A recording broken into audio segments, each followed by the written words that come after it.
P T I رہنماؤں نے واضح کیا ہے کہ 190 ملین پاؤنڈ ریفرنس کا فیصلہ جج صاحب نے اپنی مرضی سے مؤخر کیا۔ ڈیل کا نتیجہ نہیں۔ بیرسٹر گوہر نے ٹرائل کورٹ کا رویہ غیر منصفانہ قرار دیا۔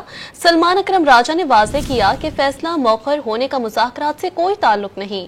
علیمہ خان نے کہا کہ بانی پی ٹی آئی چاہتے ہیں فیصلہ سنایا جائے۔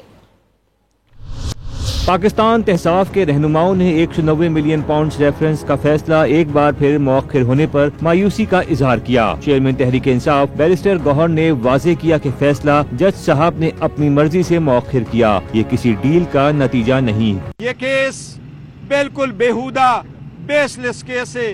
اگر انصاف کا فیصلہ ہو تو آج خان صاحب کی باعزت بری ہونا لازم تھا، لیکن سیاسی طور پہ اور پریشر کے انڈر فیصلے دینے ہو تو پھر دیوار پہ لکھا سب کو نظر آتا ہے۔ یہ فیصلہ جج صاحب نے اپنی مرضی سے ڈیٹ ڈال کر کے آگے مؤخر کیا ہے، کسی بھی ڈیل کا نتیجہ نہیں ہے یہ۔ وکیل سلمان اکرم راجہ نے الزام عائد کیا کہ 190 ملین پاؤنڈز کا فیصلہ مؤخر ہونے کو ڈیل کا تاثر دینے کی کوشش کی جا رہی ہے۔ ہمارا مذاکراتی عمل جاری ہے۔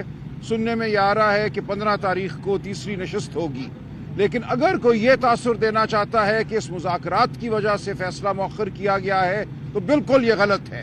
ہم کوئی ڈیل نہیں کریں گے۔ بانی کی بہن علیمہ خان نے بتایا کہ بانی فیصلہ مؤخر ہونے پر خوش نہیں ہوں گے، وہ چاہتے تھے کہ فیصلہ آئے تاکہ وہ ہائی کورٹ جا سکیں۔ آج عمران خان بالکل خوش نہیں ہوں گے۔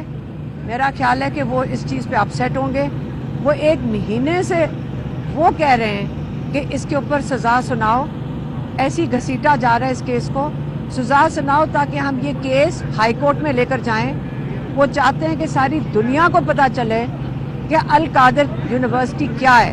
190 ملین پاؤنڈ ریفرنس کا فیصلہ 17 جنوری تک مؤخر کیا گیا ہے۔